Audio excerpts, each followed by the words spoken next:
Hitler அவன் அந்த காலத்திலேயே கிட்டத்தட்ட பல ஆயிரம் லட்சம் பேர்த்த சில 100 கோடி பேர்த்த அவன் கொலை பண்ணியிருப்பான். அதே போல நாமும் இந்த சீமானோட இந்த நாகரிகம், வெங்காயம், அரசியல், கலாச்சாரம், இந்த ஈர வெங்காய கதைகளை எல்லாம் பேசாம பெரியாரை இந்த அளவுக்கு இழிவுபடுத்தக்கூடிய ஒருத்தனை எந்த எல்லைக்கும் இறங்கி வீழ்த்தலாம் அப்படிங்கிற முடிவுக்கு என்றைக்கு நாம் வருகிறோமோ அன்றைக்கு தானே இந்த எச்ச பையனை வீழ்த்த முடியும்.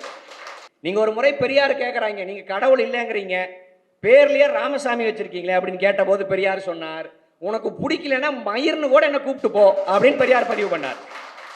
ஆக இதுதான் பெரியார். பெரியாருக்கு எந்த பின்பமும் கிடையாது. ஆக பெரியாரை நீங்க ஒண்ணுமே பண்ண முடியாது. ஆனா இந்த எச்சப்பைய சீமானு இப்ப லைவ்ல பார்த்துட்டு இருப்பான். ஒரு வாரம் தூங்க மாட்டேங்களடா, ஒரு வாரம் தூங்க மாட்டான். எங்களுடைய அரசியல் எங்களை சார்ந்தது கிடையாது, நாங்கள் பெரியாரை சார்ந்திருக்கோம். ஆனா இவங்க அத்தனை பேருமே சீமானுங்கிற ஒரு கோமாளியை சார்ந்திருக்கானுங்க.